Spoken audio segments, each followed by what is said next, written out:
Nuestro siguiente panel a continuación se llama Infraestructura, la aliada de la recuperación económica.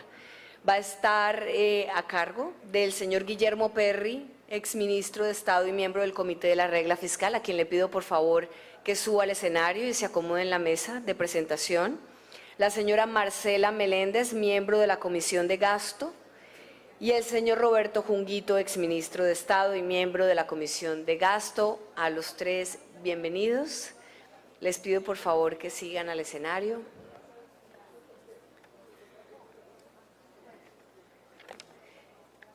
Y este panel estará moderado por el señor Ricardo Ávila, director del diario Portafolio, que se unirá con nosotros en unos minutos. Bienvenidos, sigan, por favor.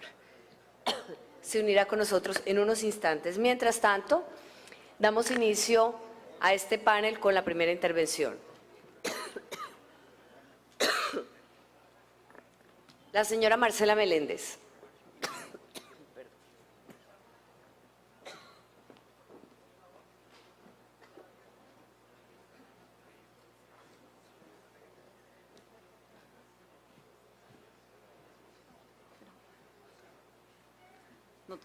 Perdón, mi presentación.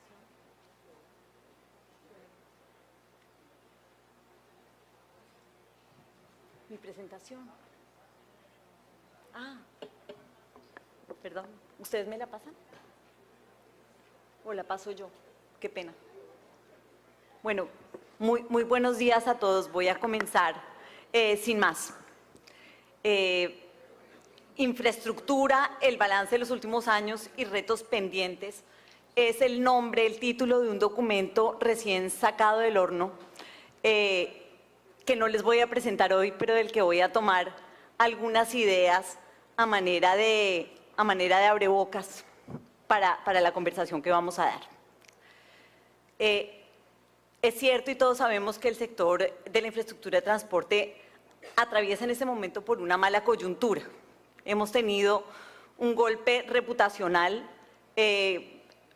por cuenta de los escándalos de corrupción que han tenido como epicentro a la firma Odebrecht. Y parte de la consecuencia es que tenemos a una banca local paralizada y algunos proyectos que están avanzando en cámara lenta y otros que no han conseguido el cierre financiero. Y también ha habido algunos eventos de problemas con la ingeniería que han permeado la opinión pública y que contribuyen a una sensación de que las cosas no marchan bien. Es cierto entonces que hay una coyuntura de crisis en los proyectos de las 4G que requiere una acción inmediata y eficiente del Estado, y también hay deficiencias en los sistemas de control y seguimiento, en los sistemas de información y en los procesos de planeación y de actividad regulatoria en el sector. Estamos, sin embargo, frente a un mundo que es el resultado de una acumulación de esfuerzos de varios gobiernos, y ese es el llamado que yo quiero hacer y que hago desde el inicio de mi documento. Aquí el país no parte de ceros. En particular en el sector de la infraestructura hemos dado unos brincos gigantescos en construcción institucional, en organización de reglas de juego, y digamos el punto de partida no es un punto de partida desastroso a pesar de las dificultades de la coyuntura. Sobre la vinculación de capital privado a la provisión de infraestructura venimos en un proceso de aprendizaje donde se han cometido errores, pero también ha habido grandes aciertos. Y estamos en un momento en el que Colombia ya entendió, por ejemplo, que la manera en la que se asignen los riesgos entre gobierno y sector privado en la etapa de diseño de los contratos es definitiva para atraer inversión privada y para que los proyectos lleven a buen término. También se han identificado y superado varios de los errores cometidos en la gestión de contratos en el pasado. Tenemos un marco legal que nos ayudó a ordenar la casa. Sí, señor. Y el país viene invirtiendo en esa institucionalidad para diseño y gestión de las APPs. O sea, la ANI, con todas las dificultades que pueda tener, es una institución muy diferente de lo que fue el INCO años atrás, que todos sabemos, digamos, tiene una pésima reputación, politizada, poco profesional. Entonces aquí no quiere decir que el trecho esté completamente recorrido, hace falta hacer cosas, pero la construcción institucional es muy importante y no podemos dejar de reconocerlo. hemos transitado unos contratos que remuneran los servicios que presta el concesionario y no las cantidades de obra. Eso también es un buen cambio en los incentivos que debe materializarse en mejor infraestructura. Y finalmente existe, por fin, una reglamentación que facilita la participación a través de la iniciativa privada y que ha movilizado al sector privado a estructurar propuestas que está interesado en financiar. Ahí hace falta ordenar y gestionar mejor la actividad, pero este es un espacio interesante que se debe aprovechar. Por el lado de lo público también ha habido grandes mejoras. Tenemos todavía problemas de transparencia en los procesos de contratación, pero por ejemplo tenemos un INVIAS que está logrando los procesos de competencia más concurridos de la historia de este país y que puede, digamos, pensarse como un ejemplo de mejores prácticas frente a lo que teníamos en el pasado. Tenemos todavía grandes retos, sobre todo en los gobiernos subnacionales, pero hay un gran paso andado. Y tenemos también un progreso muy importante en el desarrollo de la infraestructura aeroportuaria. Durante los últimos 8 años este sector recibió un nivel de inversión pública sin precedentes y es un sector donde se cumplió el ciclo. Las inversiones dieron lugar a pistas que están funcionando.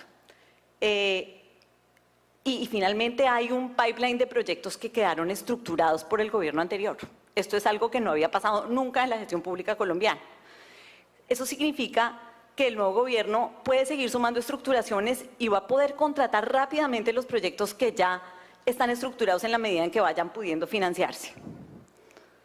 Entonces, todo esto para decir que hemos recorrido un gran camino y se ve clarísimo cuando uno mira la manera como viene invirtiendo Colombia. Si ustedes se fijan, entre 2010 y 2017, la inversión en infraestructura fue en promedio de más o menos 13 billones de pesos de 2017 por año.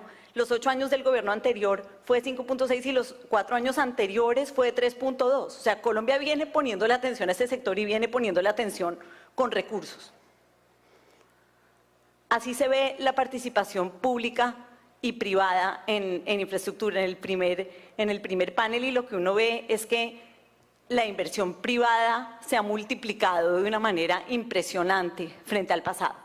Y la otra cosa que uno ve y que todos sabemos en el otro panel es que Colombia pues tiene un énfasis en el modo carretero. Tal vez es razonable que mientras un país tiene la infraestructura que necesite, el foco esté en lo carretero. Eso no quiere decir que no haya retos y avances en los otros sectores, pero la inversión en carretera sigue siendo del orden del 75% de la inversión que se hace en Colombia, tanto pública como privada. Algunos highlights de las cosas que estoy diciendo en ese documento a manera de poner el dedo, digamos, en problemas y dar algunas líneas de recomendación para ver si nos ayudan a dar una conversación interesante ahora. Sobre el arreglo institucional, lo primero que tenemos que entender es que para mantener el ritmo que trae la inversión privada hay que dar certidumbre a los inversionistas acerca de lo que van a poder esperar de la gestión de los contratos de concesión por parte de las autoridades. Hay que cuidar a la ANI. La ANI es una entidad joven que viene en un proceso de construcción que ha tenido reconocimientos internacionales, pero que todavía no está consolidada.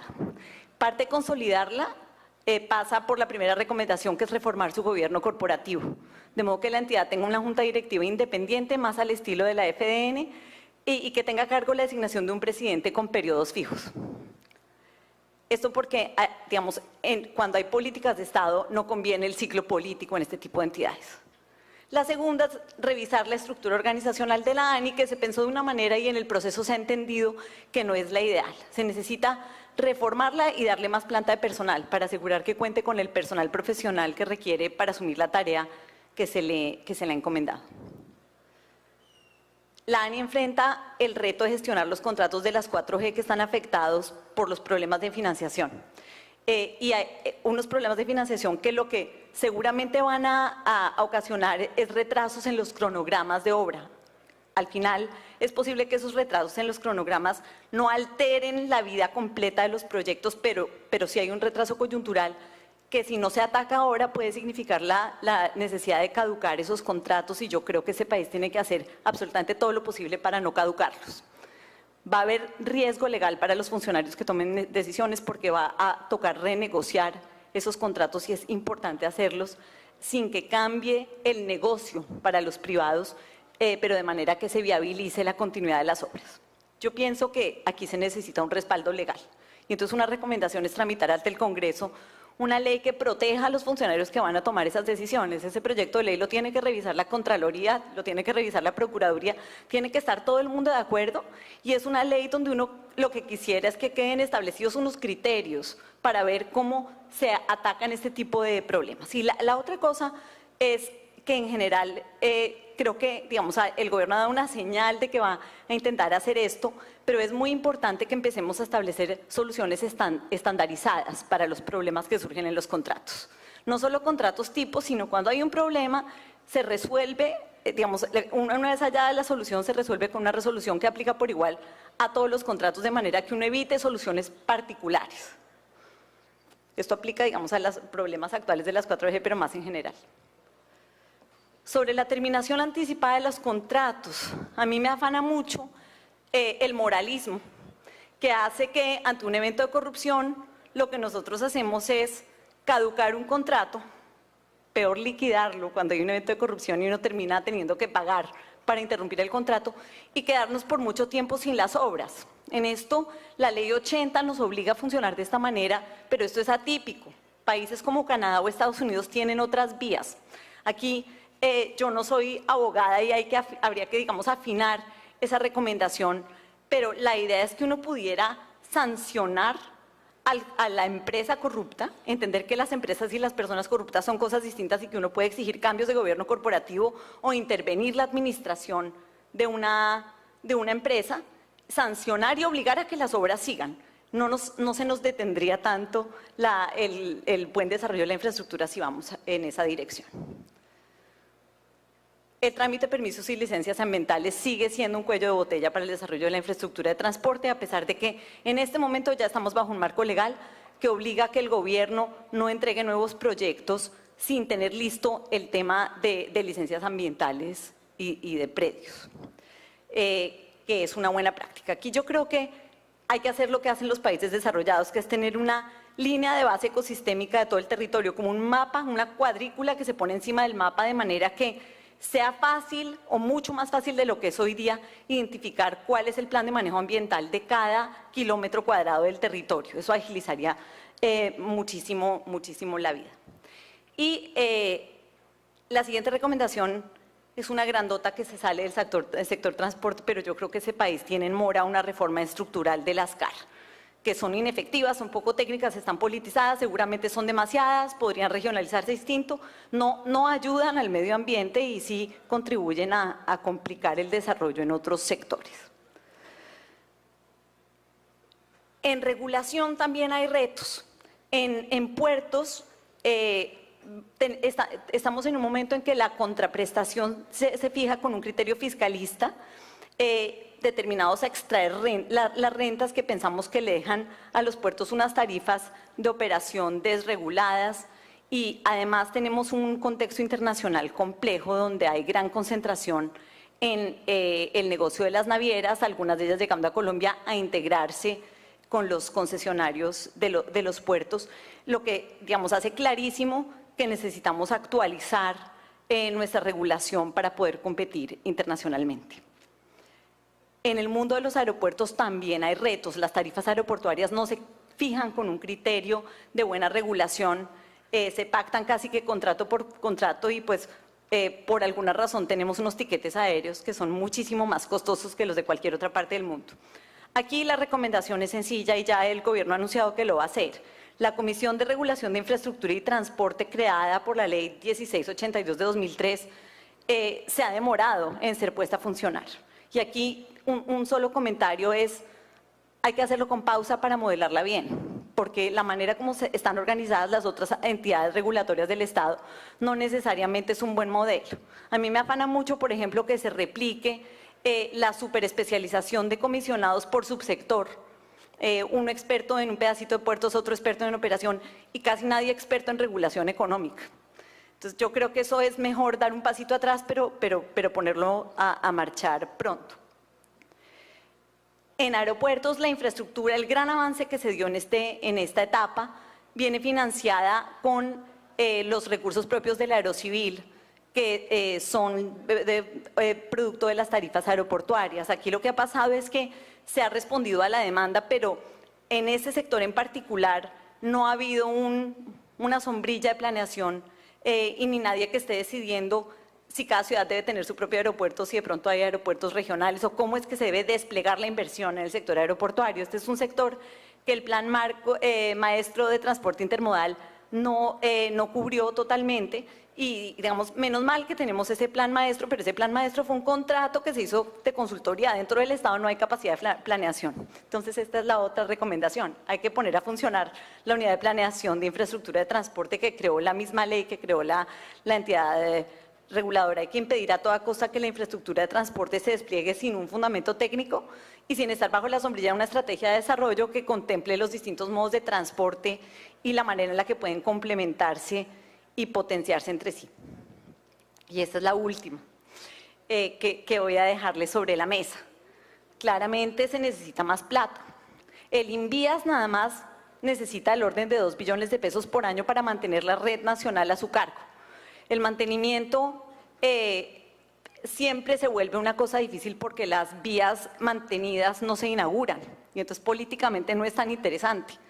Yo diría que el país tiene que cambiar ese chip porque sale mucho más costoso rehabilitar una infraestructura que no se mantiene.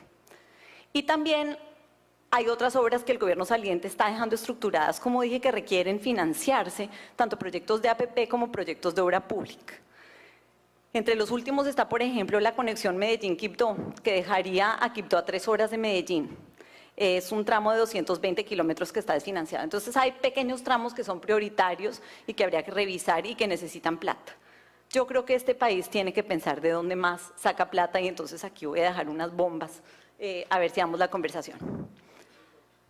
10% de la participación del Estado en Ecopetrol es aproximadamente un ingreso de 12 billones de pesos. Yo creo que tenemos que decidir dónde quiere el gobierno, el Estado, el país tener la propiedad. Yo prefiero que tenga carreteras y no petróleo. Hay participación del Estado en múltiples otras empresas. Hay una lista grande de empresas públicas. Fogafín tiene la propiedad del Hilton, pedazo de la propiedad del Hilton. Tiene cultivos de naranjas.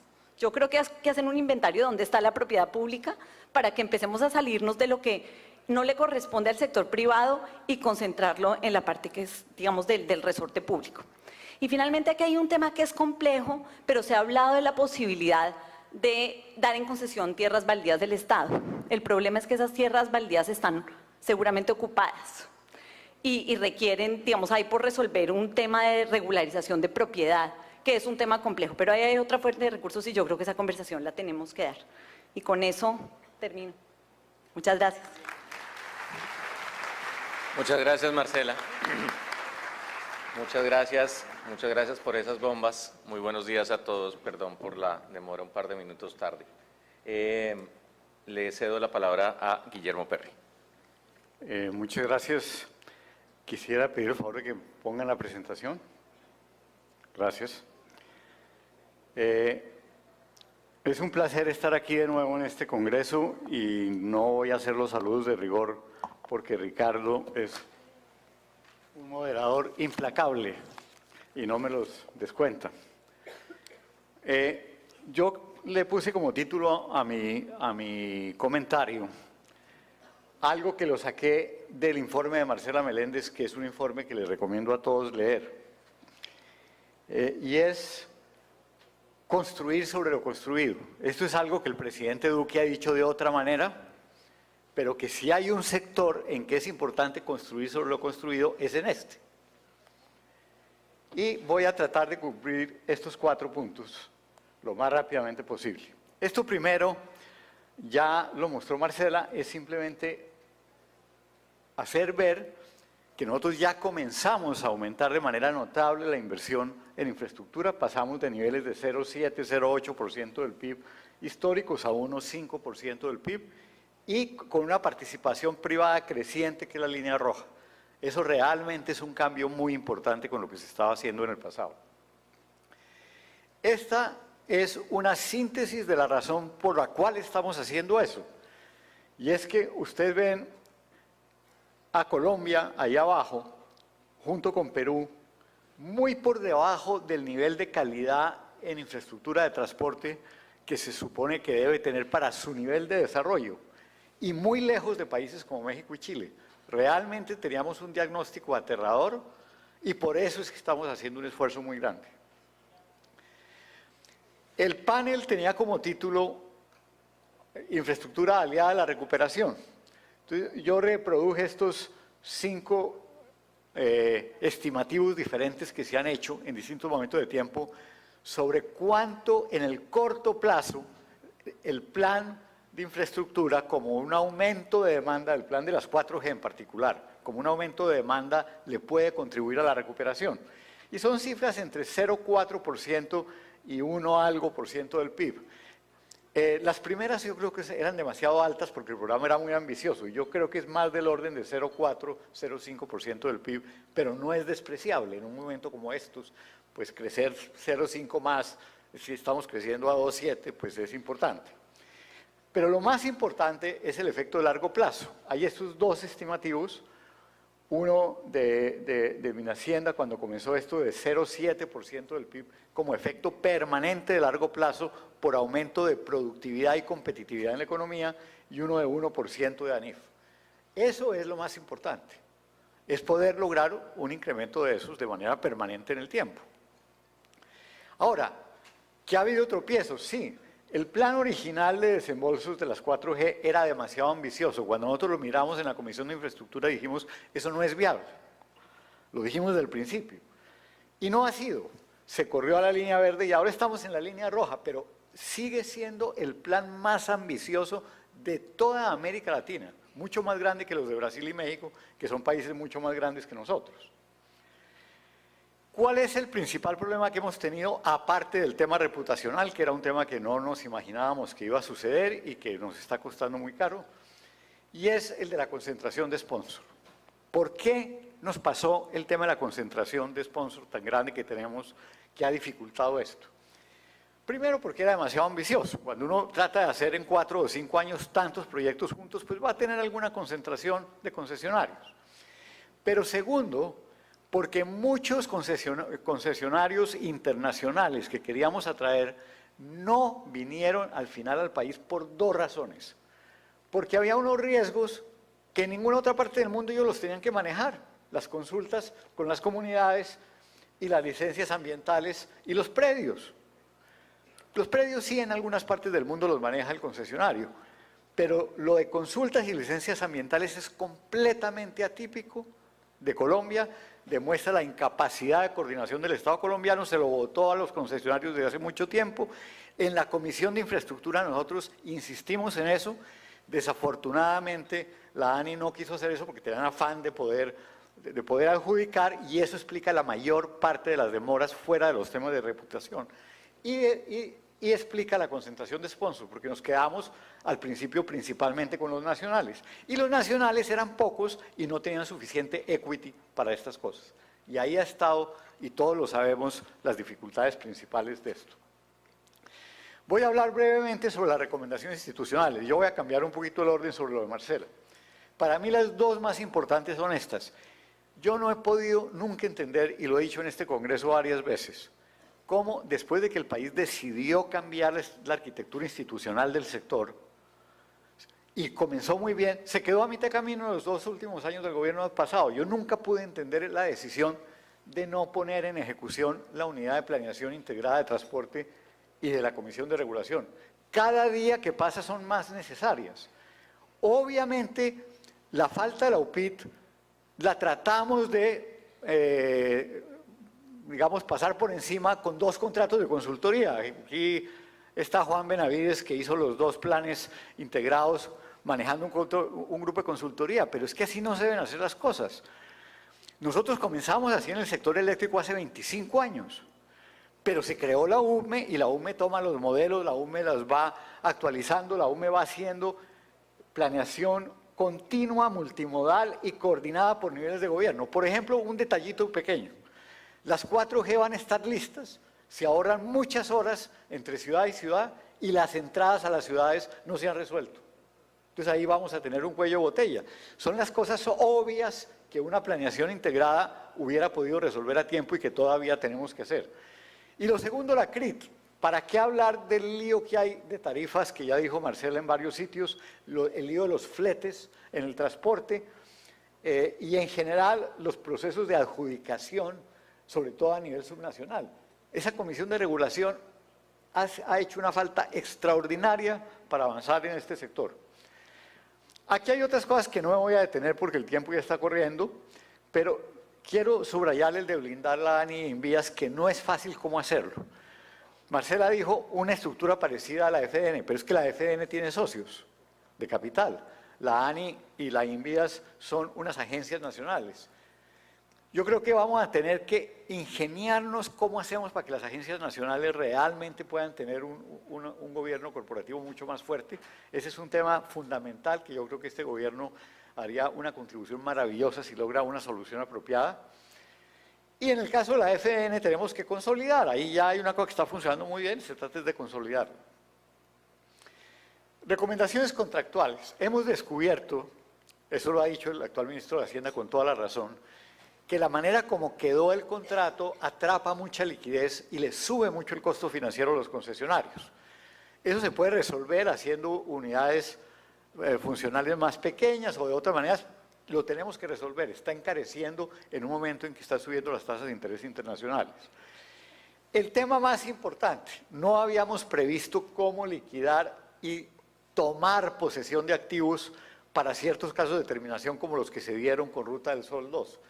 Eso ha sido costosísimo para la sociedad, tener un proyecto dañándose, demorado. Eso es urgente acabarlo de resolver. La ley de infraestructura de final del año pasado dio un paso adelante, pero yo no creo que esté totalmente resuelto, como dice Marcela. Y los otros temas son temas menores, pero no despreciables. Mi experiencia es que en las estructuraciones siempre se ha sido demasiado optimista en las proyecciones de tráfico mínimo. Eso acaba teniendo algunos problemas para el gobierno, no para el concesionario, que yo creo que hay que revisar.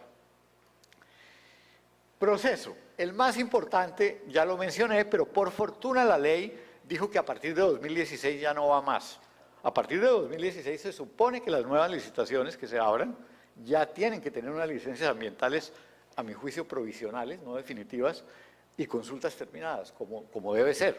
Eso me parece que cambiará totalmente la manera como hagamos las cosas acá y vamos a hacerlas mucho más eficientemente. Hay un tema con el criterio de adjudicación que yo creo que hay que volverlo a mirar un poquito para evitar problemas de colusión, para darle un poco más peso a la capacidad financiera en eso, de lo que ha tenido en el pasado. Y obviamente el tema por el cual la CCI y Juan Martín en particular han luchado tanto, que es que estos avances que hemos hecho a nivel nacional lleguen a nivel subnacional, donde hay una parte muy grande de la contratación en obra pública. En financiamiento, el primero tiene que ver con algo que hablé. Voy a mencionar dos cosas, probablemente Clemente va a hablar mucho más de esto, pero dado el problema de equity de los sponsors colombianos y la concentración, pues la FDN llegó a la conclusión de que hay que promover fondos de equity. Y se está en eso, esa es una tarea urgente. El segundo, tenemos que vincular todavía más el mercado de capitales. Se ha logrado mucho con los fondos de pensiones metidos en los fondos de deuda, pero todavía no estamos emitiendo bonos de infraestructura locales como una cosa general, eso tenemos que hacerlo. Y hay un tema muy importante que vamos a tener que explorar más, que es el de riesgo cambiario. Hemos hecho una cosa que es una línea en pesos para la banca internacional, que la hace la FDN, que ha permitido que el BID y la CAF se hayan metido bastante, no tanto los bancos privados todavía, pero hay mucho apetito de la banca internacional por financiar las 4G que faltan, pero mucho apetito. Pero hay un problema de riesgo cambiario para los concesionarios. No se puede tomar todo en dólares, sino hasta donde lo lleve. Es un tema que vamos a tener que explorar un poco más, es un tema complejo. Y acabo ahí para evitar que Ricardo me alce la tarjeta roja. Muchas gracias.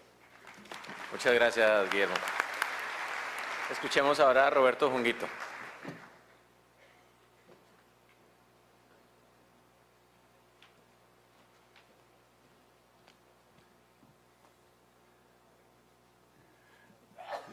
Buenas.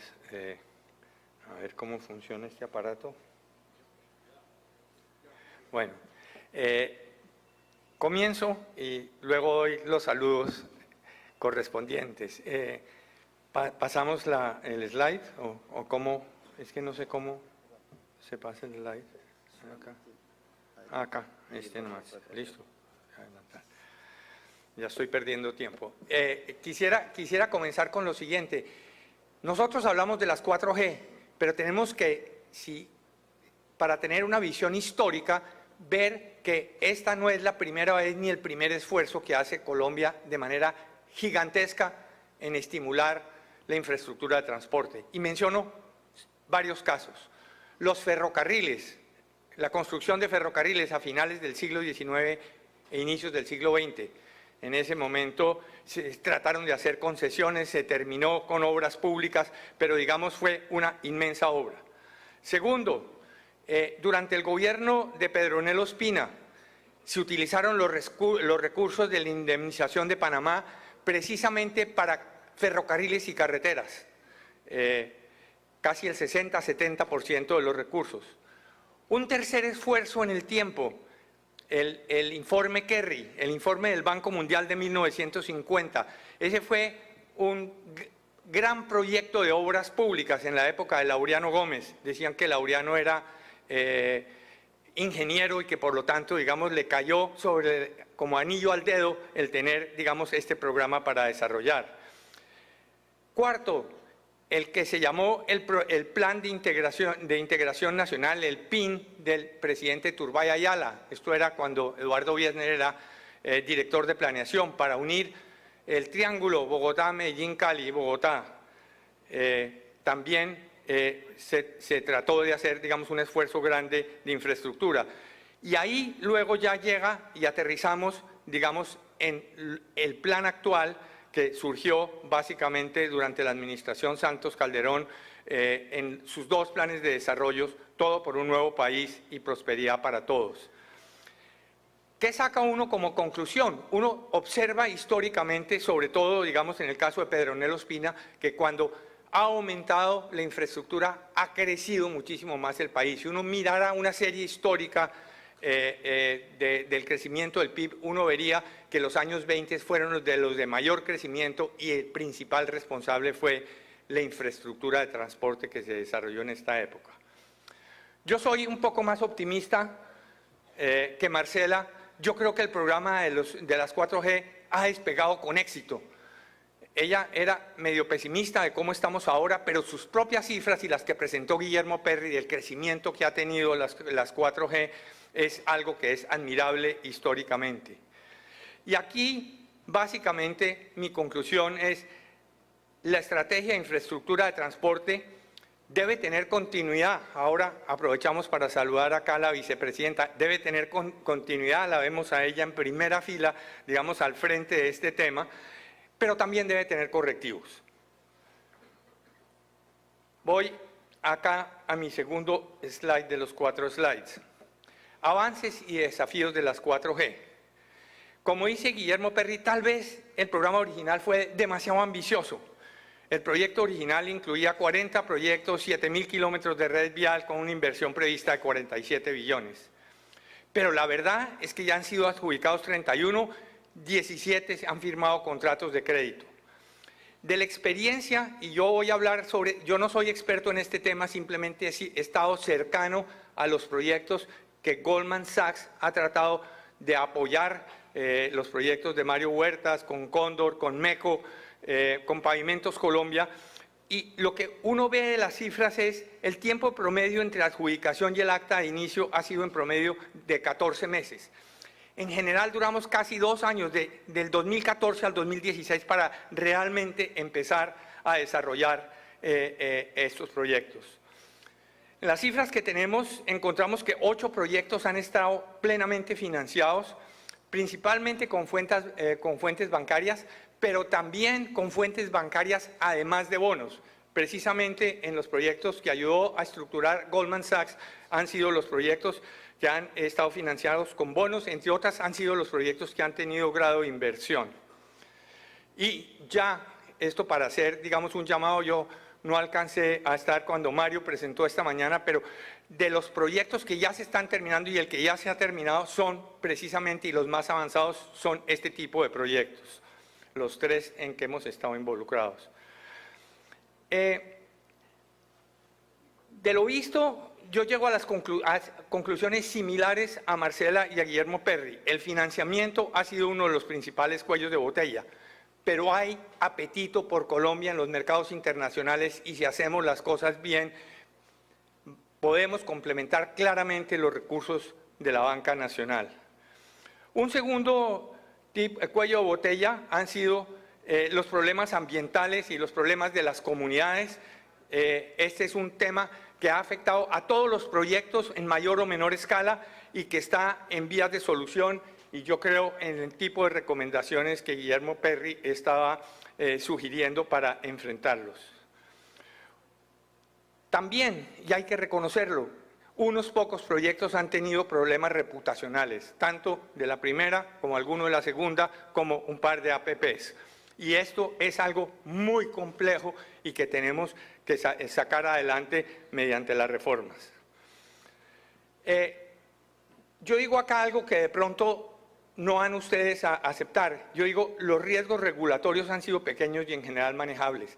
A mí lo que me parece admirable en el caso de Colombia es cómo se desarrolló la estructura legal con la cual se está funcionando en estos proyectos. Partió de un trabajo de una comisión de expertos, Guillermo estuvo en esto, Steiner, un grupo de personas expertas, salió una ley de infraestructura y se montó, digamos, todo un esquema institucional con la ANI, con la FDN y un régimen, digamos, de compromisos que ha resultado muy exitoso. Lo que necesitamos es mejorar lo que ya tenemos. Acá digo yo, infraestructura vial y crecimiento económico, que es el tema que nos han llamado a discutir. Y digo acá, históricamente, la verdad es que la eficiente infraestructura vial ha frenado el desarrollo económico nacional. Decía, cuando ha habido buen desarrollo de infraestructura ha habido mayor crecimiento. Los esfuerzos para desarrollarla hasta ahora venían siendo episódicos. Ustedes no ven que haya habido una continuidad en todos los gobiernos y énfasis en la infraestructura de transporte, y el alcance hasta ahora había sido relativamente modesto. Guillermo ha mostrado que los cálculos adelantados por el gobierno anterior y por organismos muestran básicamente que la inversión en infraestructura vial podrían, digamos, incrementar en cerca de un 1% anual el crecimiento del PIB en Colombia, y es algo que tenemos que buscar y tratar de lograr en estos años.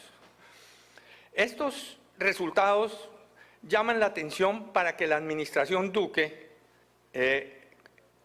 continúe otorgando la prioridad y la continuidad a la infraestructura en su plan de desarrollo. En particular, debe continuarse fortaleciendo la ANI y la FN, pero también juega un papel muy importante, y esta es nuestra experiencia, el Ministerio de Transporte y el Ministerio de Hacienda, es muy clave. Y acá un comercial con alguno de los constructores muy importantes con quien desayuné esta mañana, me vi esta mañana, me decía, Jonguito, no se olvide hacer el siguiente comercial.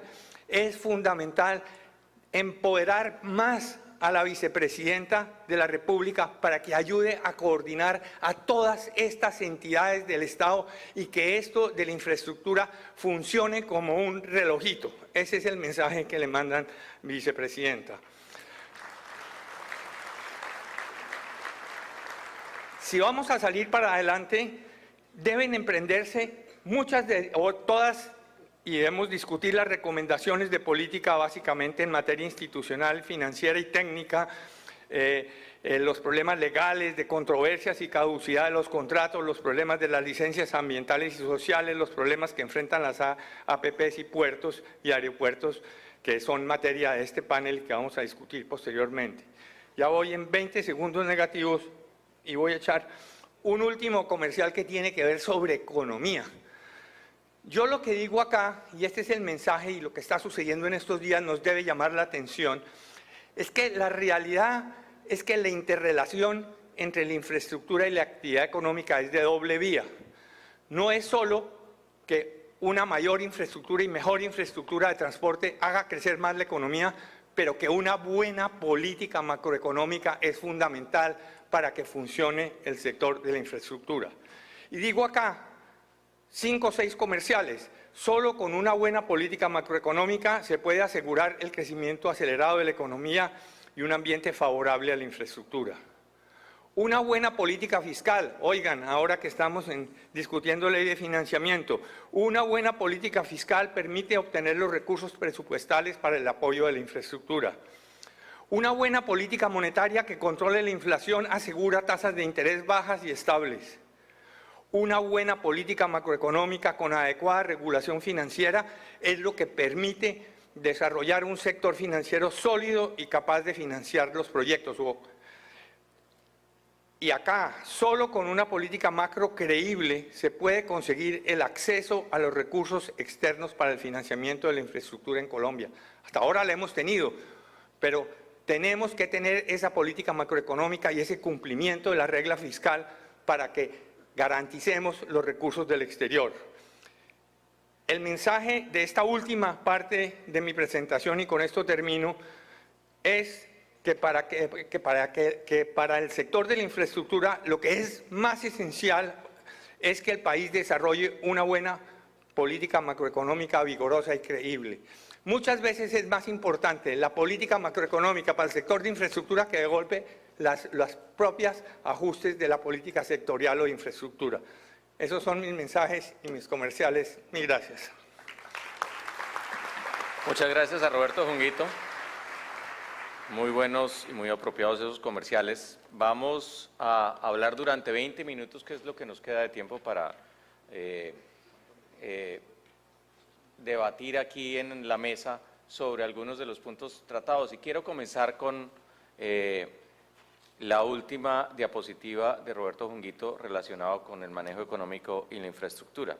Y esta señal inequívoca de que la macroeconomía es absolutamente clave para este sector. Y lo menciono a raíz de la noticia que publicamos esta mañana en Portafolio y en otros medios con respecto al hundimiento de la propuesta de extender el IVA a más artículos de la canasta familiar, lo cual le pone un inmenso signo de interrogación al futuro de la ley de financiamiento.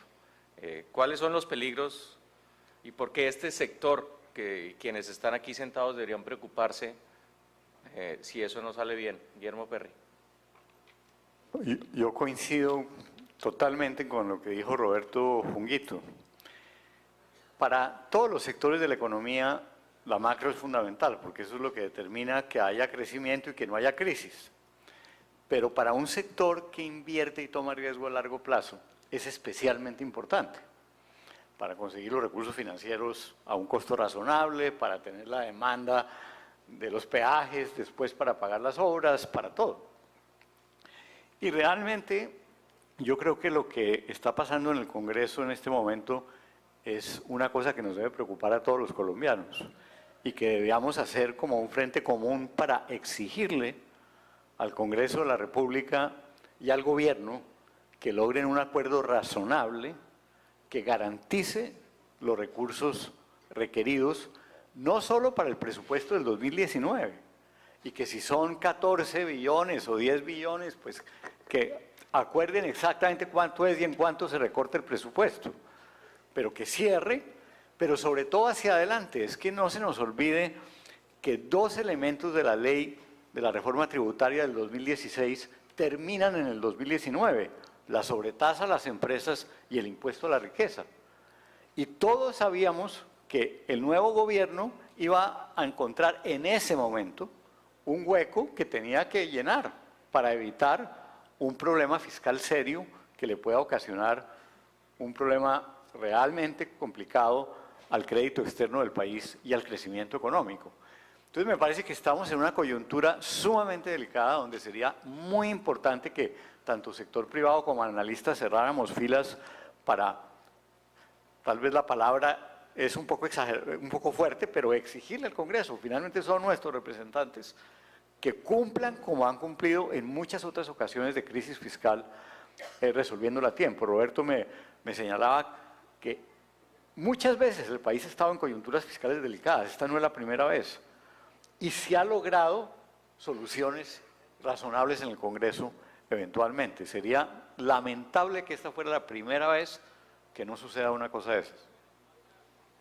Marcela, a raíz un poco de esas limitaciones en recursos y mirando hacia adelante, uno de los temas que usted menciona en su documento es el tránsito que se hizo en las asociaciones público-privadas de iniciativa privada, de las cuales hemos vuelto a oír poco. ¿Cuál es su planteamiento y qué perspectiva le ve a ese mecanismo? Micrófono. Yo creo que conceptualmente el mecanismo de iniciativa privada es muy interesante y que todavía no hemos aprendido bien cómo gestionarlo. La única preocupación que me genera es que no se despliegue bajo una sombrilla de planeación general, de manera que uno asegure que los proyectos que se van estructurando a través de este mecanismo de verdad sean complementarios del resto, ¿no? Porque a veces lo que a un privado, digamos, tiene el lado interesante de que el mercado vaya diciendo por dónde hay proyectos que son financiables con peajes. Le ahorra tiempo al Estado, digamos. Tal vez el mensaje es que tenemos que balancear eso. Un tema es qué tan interesante es que al Estado le ahorre tiempo y recursos para pensar cuáles son las obras y cómo se estructuran y que queden bien armadas, y otro es que eso no se vuelva una rueda suelta. Yo creo que ahí estamos todavía al comienzo en términos de aprender cómo lo gestionamos y de construir capacidad, y ni se diga, digamos, a nivel de gobiernos subnacionales. Roberto Junguito, también con miras hacia el futuro, el gobierno pasado utilizó, evidentemente para apuntalar este sector, el uso de las vigencias futuras. Sobre el papel, el espacio fiscal para nuevas vigencias futuras era prácticamente nulo, pero obviamente en la medida en que algunos proyectos muestran atrasos, en que hay iniciativas que están en veremos, como la navegabilidad por el río Magdalena o el financiamiento de esas obras, etcétera, podría abrirse algo de espacio. ¿Usted cree que ese mecanismo ya está cerrado como posibilidad o no? Bueno, lo primero de decir es que las vigencias futuras resultaron fundamentales para la consolidación básicamente de los proyectos que están en marcha. Entiendo que se deba establecer algún tipo de tope a las vigencias futuras y que estamos muy cerca al tope, creo que era 10% del PIB. No, 3% del PIB, estamos muy cerca de él, pero precisamente con esto quiero volver básicamente a mi argumento inicial. La consolidación de las finanzas públicas, la aprobación de la ley de financiamiento, el fortalecimiento de los ingresos del Estado es fundamental y un prerequisito inclusive para pensar y explorar la posibilidad de dar vigencias futuras para algunos proyectos de alto riesgo, como dice usted, tipo el proyecto de Navelena. Ese sería, digamos, mi argumento. Entiendo, digamos, las limitaciones que hay, pero lo que sí es fortalezcamos las finanzas públicas y más recursos de vigencias futuras y más recursos en general del presupuesto nacional para apoyar la infraestructura. Esto es algo que es indispensable. Guillermo Perry, un poco en la misma línea. ¿Qué le dice usted a aquellas personas que dicen, hombre, volvamos a obra pública? Porque finalmente esto no tiene algunos problemas y en primer lugar, la rueda. Hubiera sido imposible desde muchos puntos de vista hacer las 4G por obra pública, porque hubiera implicado un déficit fiscal en el corto plazo que le hubiera quitado el grado de inversión al país. Lo que se hizo con el diseño de las 4G es algo que Marcela lo señala, pero que no mucha gente entiende bien. Hicimos un cambio. No se trata de que un privado venga y construya una carretera y se le pagan las vigencias cuando construyó. Se trata de que consiga la plata, haga la carretera, la mantenga en buen estado y se le vaya pagando durante los 20 o 30 años de la carretera con los peajes y con vigencias futuras. se extendió el plazo a la vida útil de los proyectos y se convirtió prácticamente con un arrendamiento de las carreteras para el Estado, una especie de leasing que vuelve al Estado, al final. Fue un cambio conceptual fundamental que el Fondo Monetario Internacional nos avaló para no contabilizarlo como un aumento de deuda pública. Eso fue crítico para poder mantener el grado de inversión y hacer un proyecto de estos, y que cuando se cayeron los precios del petróleo no hubo que ajustar hacia abajo. Eso fue fundamental. Hay un punto que, si me permite, Ricardo, quisiera hacer sobre lo que dijo Marcela de las APPs privadas. Precisamente si la UPIT, la Unidad de Planeación Integrada de Transporte, estuviera funcionando, pues no tendríamos el problema. Porque la UPIT estaría mirando de una manera integrada todo el desarrollo del sector, vendrían las propuestas privadas, habría una respuesta muy rápida y muy fácil de esto sí cuadra dentro de los programas, esto no cuadra, porque esto es una red que hay que planearla como una red, esto no se puede planear proyecto por proyecto. Entonces, la urgencia, y yo de nuevo quiero decir algo que dijo Roberto, yo celebro que Marta Lucía Ramírez esté encargada de la vicepresidenta, perdón, del tema de infraestructura, porque conoce muy bien el tema, porque tiene la capacidad de autoridad para coordinar a todas estas entidades que tienen que ver con el tema, pero me parece que este tema institucional es especialmente importante. Realmente hay que completar esa reforma institucional. Quedó, digamos, hecha en un 70% y le falta un 30 o un 40% que la tiene coja. Marcela, cuando uno mira el sector, uno podría dividir los desafíos en dos fases. Por un lado, mirar cómo desenreja la madeja de lo que se hizo en los últimos años, y particularmente, digo, por un lado, lo que queda de las concesiones de tercera generación y lo que está pasando con las de cuarta generación, y eso es un desafío institucional que a uno le hace recordar el refrán de que lo urgente no deja espacio para lo importante. Eso es urgente, indudablemente hay que hacerlo, pero también lo importante es seguir mirando hacia el futuro. Y tengo la percepción un poco de que hemos perdido la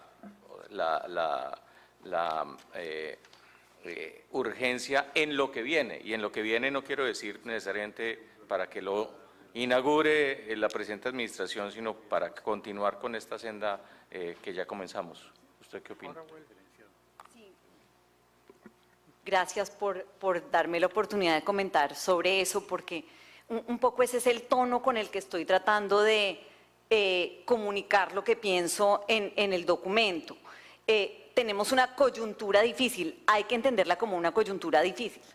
Hay unos retos de financiamiento y hay que buscar solucionarlos de todas las maneras. Se necesita agilidad de respuesta del Estado en el corto plazo para eso, pero no por eso podemos ni tachar todo lo que viene avanzando el país en construcción institucional, ni desconocer lo que sigue, porque al final, cuando uno piensa en infraestructura y crecimiento, tiene que estar pensando en sostenibilidad en el largo plazo.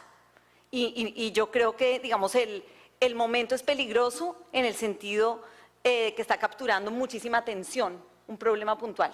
Yo lo que diría es, ¿cómo separa uno, cómo separa uno temas para hacer ambas cosas en simultáneo? Roberto Junguito, ¿a usted cómo le parece la propuesta de Marcela para llegarle más recursos al sector, comenzando por la venta de un 10% de Ecopetrol? Bueno, yo en general he pensado, y yo apoyaría, digamos, un 10% de Ecopetrol, pero yo creo que a llegarle más recursos al sector, lo que es más fundamental es, digamos, que haya confianza en Colombia, que crezca la economía, que haya un fortalecimiento del sector financiero. Los recursos están y el ámbito, y Colombia sigue apareciendo como uno de los países más atractivos para atraer recursos. Lo que necesitamos es que responder ante, digamos, los retos de la estabilidad macroeconómica, pero el ambiente y lo que yo he percibido de parte, por ejemplo, de Goldman Sachs, de los bancos internacionales, es Colombia sigue siendo un país muy atractivo. Creen, digamos, en el sector de la infraestructura. están teniendo buenas experiencias con el sector de la infraestructura en Colombia, pero hay que romper básicamente, digamos, los temores, sobre todo en que estamos haciendo bien la política macro. Yo creo que tanto los bancos, si hay, digamos, una buena, digamos, supervisión financiera, como los recursos externos están ahí. Entonces, yo creo que yo iría por ese lado más. Confianza sobre Colombia, buenas políticas y los recursos vienen como respuesta. Marcela me pide una interpelación. Sí, solo un segundo para decir lo siguiente. Estoy de acuerdo con Roberto, pero hay obras que no son financiables como APPs. Hay obras que requieren recursos públicos porque simplemente el tráfico no da, el volumen no da y el país las necesita, y ahí es donde yo creo que hay que hacer un esfuerzo desde el lado del recurso público.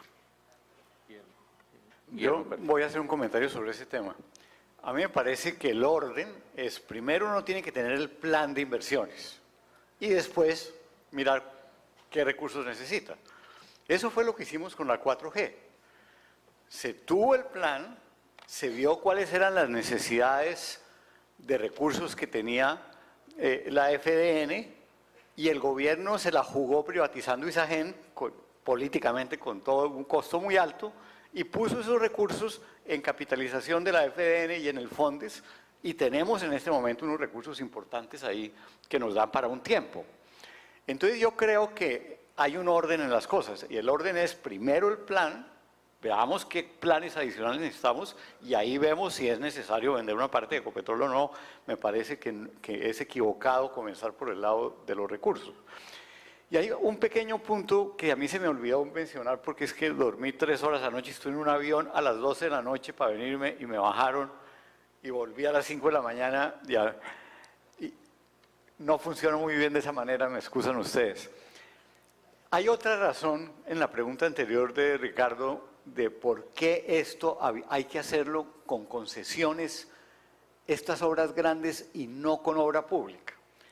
Es que la obra pública tiene un problema gravísimo.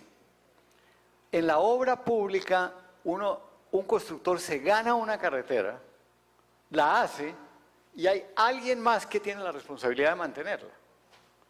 Entonces, la historia de la obra pública a nivel mundial, lo más difícil que hay es asegurar que la calidad de la obra pública es suficiente para que no haya problemas graves de que la vía se dañe y se rompa a los 4 y a los 5 años y nadie la mantenga, que es lo que nos ha pasado con nuestras carreteras toda la vida.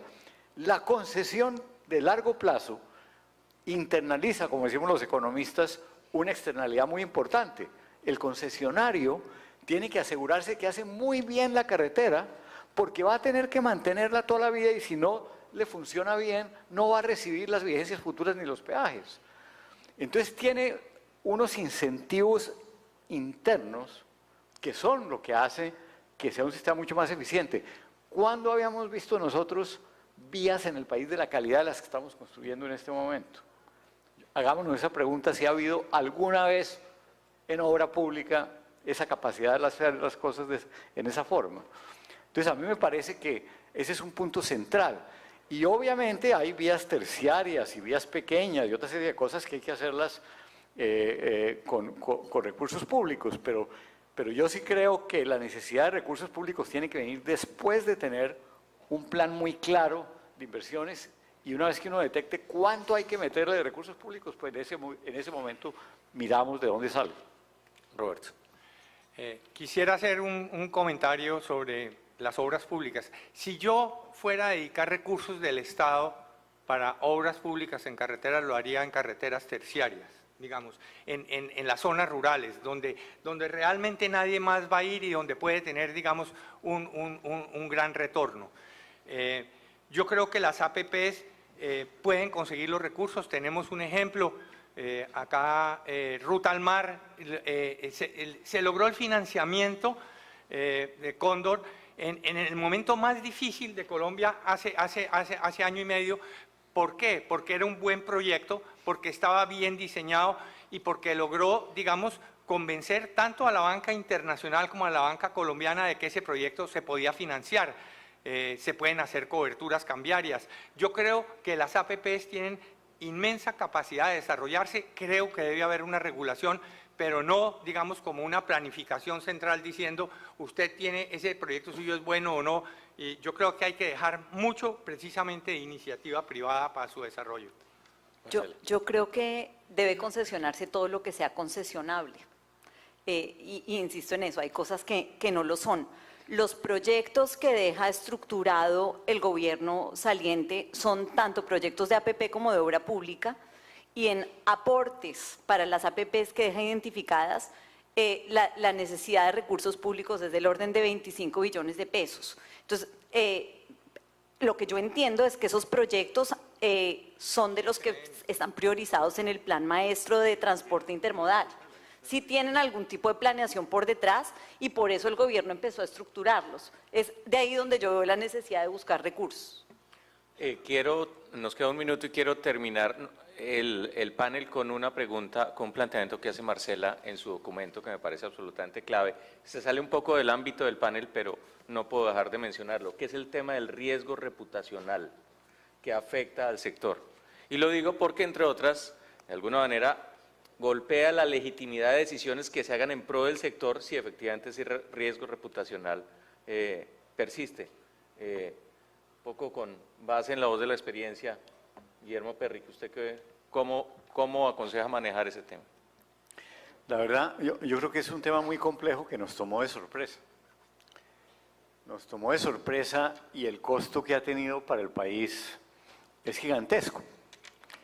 Yo creo que mucho más allá de cuánto fueron los sobornos y los sobrecostos de unas obras, el costo de haber paralizado y demorado un programa como este tiene, en términos de valor presente, el crecimiento de una economía es enorme. Y la verdad tenemos que resolverlo de una manera muy razonable. Yo no tengo una respuesta aquí para sacarla del sombrero. Me parece que hay que mirarlo con mucho cuidado cuál es la mejor. Pero creo que hay dos elementos fundamentales. Hay que tener unas normas clarísimas de cómo se liquida un contrato cuando se termina por cualquier causa. Por cualquiera. De manera que no haya un proceso larguísimo de tribunales de arbitramiento, etcétera, sino que haya unas normas clarísimas de liquidación. Y segundo, unas normas de algo que en inglés se llama repossession, no sé cómo se llama en español esto, me excusan, de el Estado cuando vea un problema que le tiene que quitar a alguien que ha incurrido en fraude una obra, que la pueda tomar de inmediato, no después de liquidar las cosas, sino que inmediatamente la pueda tomar, que haya mecanismos de excepción para que pueda seguir manteniéndola y construyéndola, porque es que el costo para el país, el lucro cesante de unas obras ahí a medio hacer o de obras detenidas es gigantesco. Entonces, por eso creo que tanto Marcela en su informe como en mi presentación decíamos que estos son dos temas muy importantes. Realmente los temas que tiene el nuevo gobierno que resolver en esto son grandes, no son pequeños. Roberto.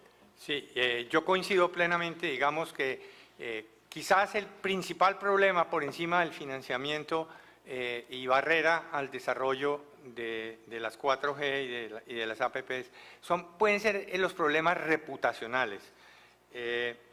Yo creo también y coincido con Guillermo en que si bien toda la estructura de Project Finance que está armada y sobre la cual se está trabajando en los proyectos estaba muy bien armada, sí cogió al país de sorpresa que no teníamos las normas legales precisas de saber cómo se respondía en caso que hubiera algún tipo de sobornos y que se tuviera que liquidar o parar el proyecto, cancelar el proyecto inmediatamente. Y las sugerencias de Marcela están muy bien encaminadas.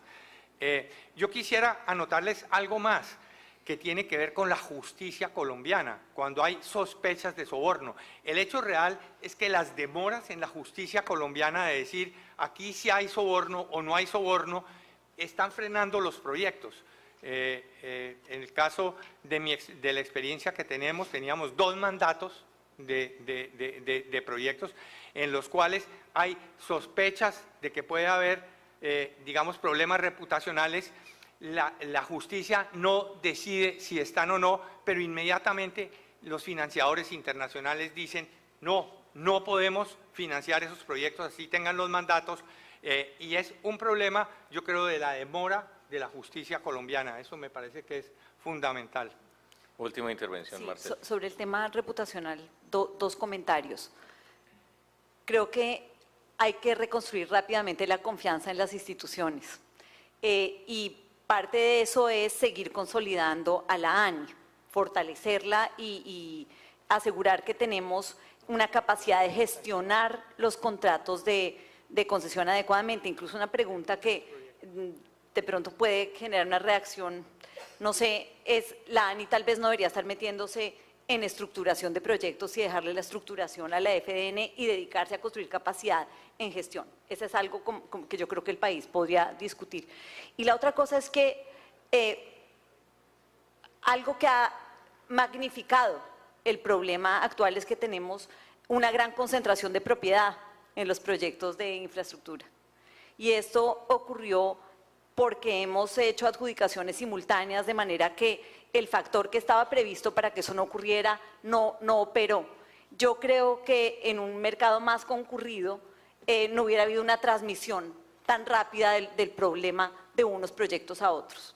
Bueno, muchísimas gracias a Marcela Meléndez por su extraordinario documento. Muchas gracias a Guillermo Perry y a Roberto Junguito por sus comentarios, a Juan Martín Caicedo por el privilegio de poder dirigir este panel y a ustedes por la atención. Un aplauso para los comentaristas. Muchas gracias.